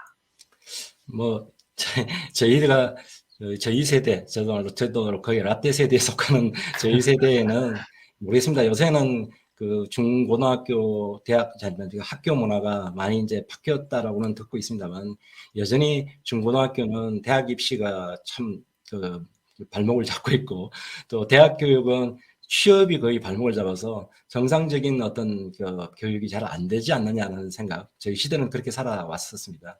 그러다 보니까 뭔가 다른 뭘 하려고 그러면 부모님들이 공부 너 이거 대학 가는데 도움 되니? 아니 그거 아니면 이제 다 이제 거의 저지를 하고 이러지 않습니까? 아까 제가 뒤에들 얘기했지만 시대가 이제는 좀 너무나 많이 바뀌어 왔고 또 그 어떤 분은 또 그렇더라고요. 저는 뭐 그런지 모르겠지만 소득이 저희가 살던 시대의 소득과 지금은 뭐 워낙 격차가 많고 문화도 많이 달라졌는 지금 뭐 아까 BTS가 지금 미국 무대에서 그죠 언제 이렇게 될지 제가 기대를 했겠습니까? 그래서 그런 그 예체능적인 것도 있지만 우리 아이가 뭐 이 AI적인 무슨 뭐 프로그램도 좋지만은 우리 레고 블락 같은 거 붙잡고 그 레고 블락 같은 것도 알고 보면 코드가 많이 필요합니다. 그리고 그거 사실 로봇의 집합체거든요. 그 ICT 기술이 다 들어가 있기 때문에 이런 걸 갖고 좀 시간을 보내고 이러더라도 조금 더 마음의 여유를 갖고 지켜봐주고 격려해주고 아까 제가 나왔던 그런 방향으로 무엇이 과연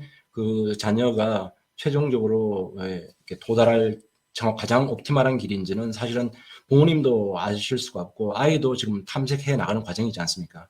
조금 더 여유롭게 많이 열어놓고 접할 수 있고 아까 말한 학생 입장에서 AI 시대의 어떤 변화와 특징 이걸 스스로 자꾸 경험하면서 어떤 방향으로 갈 것인가를 찾아갈 수 있는 거를 부모님이 좀 지켜봐 주시는 것, 또 격려하는 것 그런 것들이 좋지 않겠나. 뭐 저도 사실 아이를 키워왔던 부모로서 쉽지는 않습니다.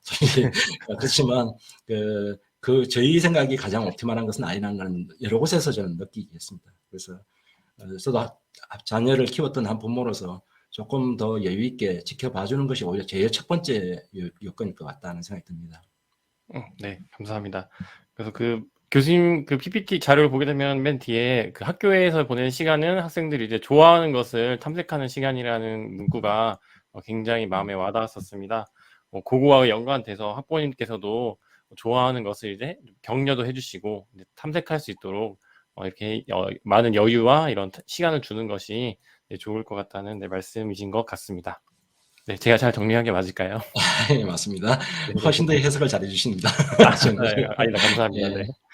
네. 지금 저는 이제 초등학교에서 근무를 하고 있는데요. 이제 교사들도 이제 최근 한 2년 전부터 이제 소프트웨어 교육이 이제 5, 6학년 실과 교과에 들어오기 시작했고, 근데 중고등학교도 들어간 걸로 알고 있습니다. 이제 인공지능 교육을 이제 교육 과정에 도입하려는 시도가 이제 있는 걸로 알고 있는데요. 저희도 이제 그런 입장에서 어떤 그 교사나 그 학교 현장에서 어떤 점을 학생들 교육을 할 때 좀 준비를 해야 될지 견해를 좀 알려주시면 네, 감사하겠습니다.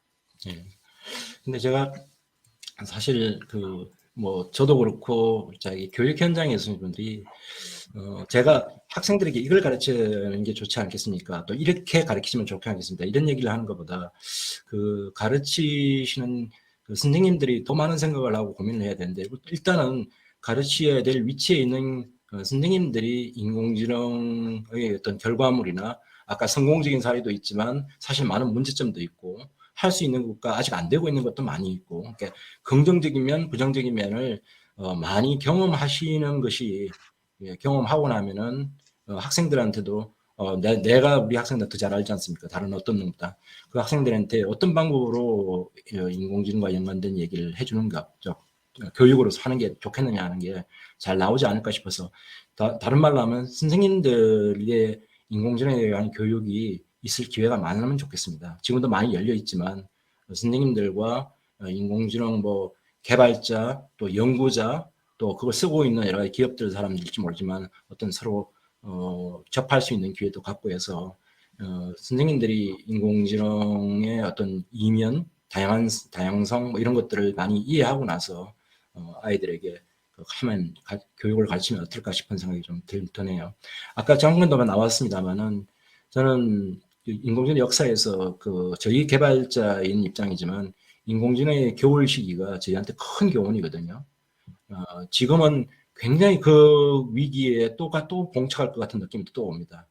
너무 인공지능이 과장돼 가고 있다는 생각도 좀 없잖아 있거든요. 제가 아까는 사실은 이게 어떤 부분은 그렇지 않습니까? 저희가 교육 현장에 있다 보면은 인커리지를 해야 될 필요가 있을 때 부정적인 얘기 빼고 긍정 얘기를 많이 하는데 사실 너무 부정 얘기를 안 하는 것도 그건 올바르지 않다고 생각합니다.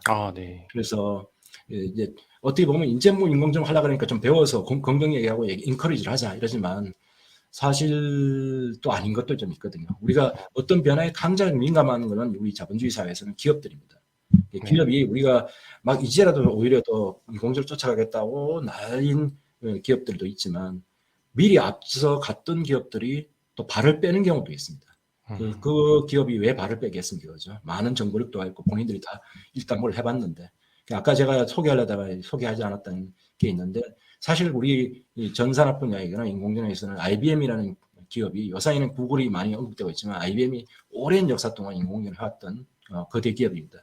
근데 아까 IBM 왓슨이라는 시스템을 퀴즈쇼에서 개발했다가 그걸 이제 의학 분야에 도입했고 지금 국내에도 그걸 차병원이하고 이런 데서 다 도입해서 의사 대신 또는 의사를 도와주는 시스템으로 많이 도입이 됐죠. 그 이후에. 근데 최근에는 좀 들리는 소식은 이미 이제 그것들이 다 또 걷어내고 걷어낼 뿐만 아니라 그거를 공급했던 IBM이 그 사업부를 정리해 버렸습니다. 예, 이게 정말 우리 인공지능 하는 분들한테는 좀 충격적인 얘기지만 어떤 과연 그러니까 아까 말씀드린 대로 데모용으로 뭔가 이렇게 하나에 매달려서 IBM 왓슨 시스템 갖고 제퍼디쇼에 쓰기 위해서는 얼마나 많은 돈을 투자했겠습니까? 미국이라는 데는 우리 국가와 정부 세금으로 운영하는 게 아니라 기업의 돈을 투자하는 거 아닙니까? 그래서 그걸 오랫동안 개발을 하고 해서 10년에 한 번씩 놀라운 걸 만들어줬던 IBM인데 그게 이제 막 오히려 더 알려지고 이런 데 가다가 의학 분야에 막 적용되고 하다가 사실은 다시 접었다는 거예요, 사업을.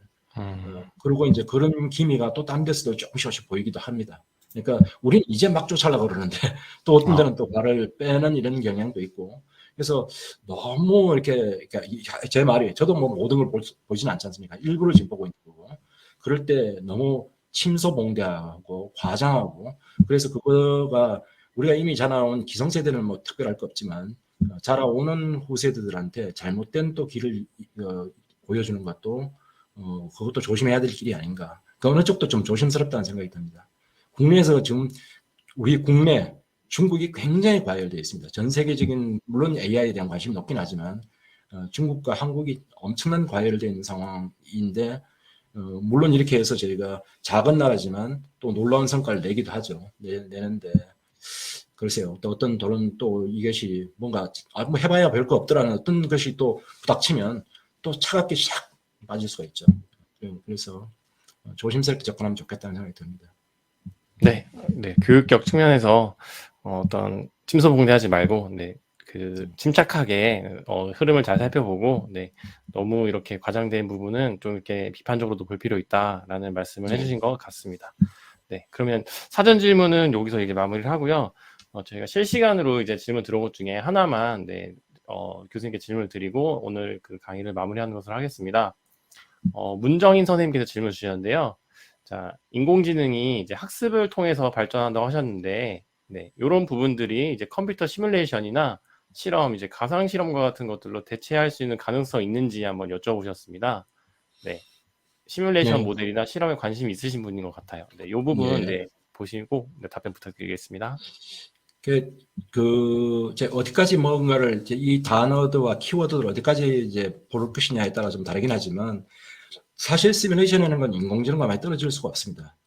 많은 경우의 연구들이 바로 현실 세계에서 실험하고 결과를 만들기는 어려운 점이 굉장히 많거든요.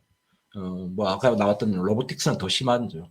로봇이라는 것이 현실적으로는 실세계에서 기계도 움직여야 되고, 뭐 현실 세계 따라서는 할 수 없는데도 불구하고 정말 시뮬레이션 세계가 아니라 실세계로 나와서는 이거를 아까 특히 학습하는 수많은 시행착오가 필요합니다. 수만 번을 공 하나 잡기에도 수만 번을 이 시도를 했어야 어떤 방향을 접근해야 공을 하나 잡을 수 있느냐 이 결과를 얻거든요. 우리가 학습하고 있는 과정을 보지 않고 학습된 결과만 보기 때문에 뭐 바로 가서 잡는 것처럼 보이지만 이 학습은 엄청난 시행착오를 요구하고 있고 실세계에서 실험하기 어렵다는 겁니다. 아까 말한 자율주행자동차 마찬가지로 그 사고를 인위적으로 유발시킬 수도 없고 현실적으로 실세계에 일어나는 모든 대부분의 연구는 한 7, 80%가 시뮬레이션 환경에서 이루어집니다. 그리고 그 시뮬레이션에서 이루어진 결과를 그렇다고 그대로 다시 실세계에 나오면 잘 통할 거냐 상당한 격차가 있습니다. 그 갭을 줄이기 위한 또 여러 가지 연구들이 있습니다. 그러니까 갭을 줄이기 위해서는 일부러 시뮬레이션이라는 것이 아무리 시뮬레이션을 해도 그 시뮬레이션은 실세계에서 발생하는 언서턴티나 불확실성을 대신 다 시뮬레이션 해줄 수가 없거든요. 그러니까 시뮬레이션에서 어느 정도 습득된 지식을 일부러 뭔가 이게 뭐랄까요? 굉장히 노이즈를 많이 줘가지고 인위적인 노이즈를 막 주는 거죠. 노이즈를 주고 언서티티를 막 줘서 거기에도 그러한 과정을 거쳐서 통과된 지식 또는 AI 시스템만이 현장에 투입을 하고 또 현실 세계 속에서 또 시행착오를 통해서 다듬어가는 이 과정을 대부분 다 합니다. 제가 뭐라고 딱 말하기는 했지만 영상 분야도 마찬가지고 로봇 분야 마찬가지고 자율주행도 마찬가지고 그러니까 시뮬레이션이 없으면 인공지능이 연구 못한다고 생각하시면 되게 거의 가깝습니다. 그래서 시뮬레이션 모델은 저희 인공지능이랑 뗄래야 뗄 수 없는 그죠. 그래서 가상실험 뭐 다 같은 그런 얘기고요. 요새 메타버스 얘기도 많이 나오는데 메타버스하고 인공지능의 관계란 인공지능이 적용될 수 있는 하나의 환경이죠.